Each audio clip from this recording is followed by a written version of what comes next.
Colorado Matters from CPR News. I'm Ryan Warner.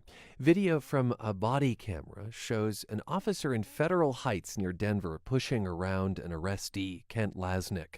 Lasnik is hauled into a cell. When he curses and throws his arm at the officer, he's punched repeatedly, pinned down, and finally, while bleeding, put into a restraining chair. As part of our coverage of body cams, we'll hear the recording, a warning that it may disturb some listeners. Lasnik, the arrestee, is the one apologizing on tape. Get up in the chair!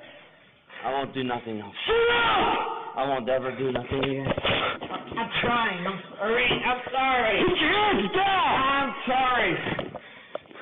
I'm sorry, sir. Sit back! Strap him in. I'll watch him. I won't do nothing else. This took place in December and led to the firing of Officer Mark Magness, who pled guilty to attempted assault. With more body cameras coming to Colorado, CPR News is exploring how the technology is changing the relationship between police and the community. We have so far heard from law enforcement. Today, a Denver civil rights attorney's perspective. Lasnik's attorney, in fact, Siddhartha Rathod. He says this case is just one of many transformed by body cams. Thank you for being with us. Thank you for having me. What can you tell us about the Lasnik case? What happened to Kent was horrific. It was really a brutal assault, and Kent was ecstatic to learn that there was body camera footage that captured the assault. He was ecstatic to learn, so he did not know at the time that there were cameras? That's correct. Most people, when they're interacting with the police, don't know that a body camera is being used or isn't being used. So how did he find out? He found out through the criminal process as this officer, Officer Magness, was being charged. And were you the one to deliver the news, or? We were part of the group that spoke to him and showed him the video of what happened to him. And it was really emotional for him to see that assault and that level of force being used against him. How did it transform your case? Oftentimes, it's an individual's word versus a police officer's, or multiple police officers. And in the matter of a criminal case where an individual is being charged with things like failure to obey or resisting or obstructing, not only are they facing the overwhelming burden of the criminal justice system, they're also facing that officer's word versus theirs, or multiple officers' word versus theirs, because of the code of silence amongst officers. All of my clients, including Kent, are ecstatic when they learn that there's body camera footage. They are jumping up and down even before seeing it, and they're saying, look, this is going to show exactly what I've been telling you. I suppose to flip that, it's also possible that people who bring false accusations are found to be dishonest. Have you seen that happen? Absolutely. We're very selective in the types of cases we take, and every police department should be ecstatic about body cameras because the vast majority of times, officers have a very difficult job, and they often have to use force. That's part of their job. Body cameras will show what actually happened. And so when officers use body cameras, the statistics show us that the number of complaints of discourtesy go down dramatically. In particular, what's significant about that fact is that when there is body camera footage, it's going to eliminate these frivolous type lawsuits and allow the real harms where clients are hurt and there are bad police officers out there to be able to stand up and say, this is what's going on. So if I was a city or if I was a police department, I'd be welcoming these because the value of saving one lawsuit, just the cost of having to defend one frivolous lawsuit, will pay for body cameras for hundreds of officers. As we know, Denver moving, it seems, full steam ahead with a more than $6 million contract in the works with Taser International for more body cameras. So I'm curious about the differences between body cameras and the fact that you probably already have had footage in cases from halo cameras, that are mounted around a city, or dashboard cameras. I mean, it strikes me that one difference is sound. And we heard that in the introduction. You can hear what's going on and what words are being spoken. Is that transformational for a civil rights attorney? Absolutely. So what's been going on for the past several years where officer misconduct's being captured on surveillance video or high-activity location cameras is that the officer's saying, well, That's one perspective, but you can't see it from my perspective. You can't hear what's being said. And every single one of these cases that's caught on video, surveillance video, the officers defend it in the same way. Despite the fact that the video shows the officer brutalizing someone, they say, well, you can't hear what was being said. You can't see what I was seeing. Well, now with body cameras, you can see what the officer was seeing, and you can hear exactly what the officer was saying. So again, it provides us detailed information. And the truth is, again, officers should welcome this because it protects officers. It shows exactly what happened. You can not only hear what officers are saying, you can hear what citizens are saying as well. And, some could argue that Kent Lasnik, for instance, was cantankerous with the officers. So it's giving a fuller picture all around, don't you think? Absolutely. I think officers have difficult jobs, and oftentimes officers will say, well, it doesn't show what the crowd was hearing or seeing, and that there were a lot of people shouting at us. Well, now the body camera will actually show it. So, for example, in the Officer Johnson case, where Brandon Schreiber was assaulted, another one of our clients was assaulted outside of One Up, a bar down in the Denver area.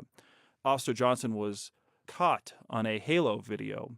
He was off duty, wasn't he? Correct. He was, and that's another issue. Yeah, the whole question of whether off-duty officers should wear body cameras. Absolutely.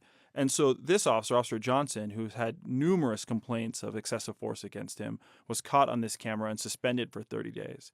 He's appealing that suspension. And the way he's appealing that suspension is by arguing that, well, this is just one perspective. You can't hear what was going on. You can't see what I saw. And you say that a body camera would have changed that. Absolutely. It would have shown more of the assault. It would have shown exactly what was said.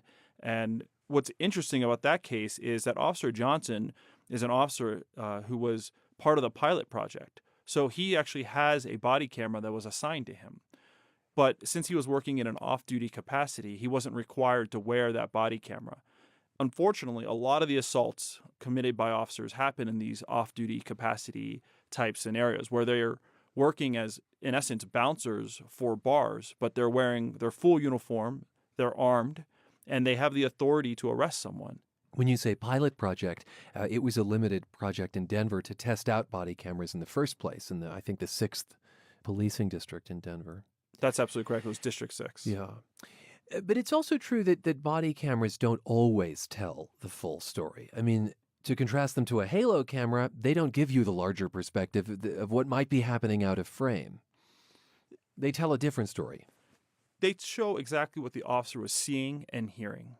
And so that's a really important piece of information because it's the officer's actions. It's the officer's conduct that's at issue here in these type of situations, whether they're charging someone with assault on an officer or resisting arrest or obstructing. It's really, what did the officer say? What did the person say in response? And so these body cameras are an invaluable tool. And I think the District 6 pilot project has demonstrated that they are an invaluable tool. When they're turned on, because after the experiment, the Independent Monitor's Office was concerned about when cameras were being turned on or not. Absolutely. We've seen a number of instances where we've got lay video or some cell phone camera video, but the officers failed to turn on their body cameras. What's important about Independent Monitor Mitchell's report and critique of the Denver program was that, one, he said, look, these are great, but he's saying that if we don't discipline officers for failing to turn them on, then the program's useless. So officers need to be disciplined, and this needs to be progressive discipline, for failing to turn on body cameras. Would you agree, though, that there are some circumstances where turning on the body camera is not ideal? We've heard earlier in this series concerns from law enforcement who say they don't want them to dissuade witnesses from coming forward. Well, the truth is, the only people who really know the body camera is on is the officers. So Denver police officers, for example, have been recording people surreptitiously for a long time. What do you mean when you say surreptitiously recording? That makes it sound so nefarious, Well, there's dashboard cameras, there are Halo cameras. These are all cameras that are controlled and run by the city. But on even a lower level, officers, part of their equipment is a tape recorder. They carry a tape recorder. They put it in their pocket. When they interview witnesses, they routinely record those conversations. The only person who knows that recording has been happening is the officer. Same with halo cameras. Those are on and the officers know where those are. So they've been doing these type of recordings for a long time, and they haven't chilled witnesses. In fact, what it does is it gets an accurate statement of the witness. So the statistics tell us that the complaints of excessive force go down dramatically. So that's telling us that the officer's behavior is changing. Because when the officer knows he's being recorded or she's being recorded, the officer acts in a better manner. And yet you'd think that body cameras would be the end of this line of your business as an attorney, because all officers would behave according to Hoyle. We know that's not the case. I'd be happy if I never had to do another police brutality case again. I would be ecstatic that the law enforcement was upholding the Constitution. Unfortunately, the use of body cameras and the increase of cell phone video and surveillance videos has shed a light on the huge problem of police brutality. And so, is it fair to call it huge? Or because what we've heard so often from law enforcement is this is a few bad actors. It's more than just a few bad actors. Officers have a very difficult job, and the vast majority of officers are good officers. But there are bad officers whose inappropriate conduct is repeatedly ratified by higher-ups. And so it makes me wonder, when a client comes to you who is alleging abuse by law enforcement, is this one of the first questions you then ask of the department? Was there video? Absolutely. We do look for body camera footage. However, it's not the end-all, be-all. Witnesses can be a key part of a case. The city's investigation and stuff. How did they conduct their investigation? Was it a proper investigation? Those are all things we look at as well. So it's a big picture, and it takes a long time and a lot of effort to do these cases. Thank you for being with us. Well, thank you so much for having me. Siddhartha H. Rathod is a civil rights attorney with the Rathod and Mohammed Bai law firm in Denver. Denver police expect to have 800 body cameras in use before the end of the year, but off-duty officers will not be wearing them, at least not right away, says DPD spokesman Sonny Jackson. Well, initially it'll be cost prohibitive. We won't be able to afford to get these cameras for the officers that are working off duty. So the plan is to get officers who are working on duty, and then as we get the program going and if we get additional funding, we'll consider putting them on officers who are working off duty. And to put a finer point on the suspension of Denver police officer Choice Johnson, Rathod described Johnson's actions as an assault during our interview.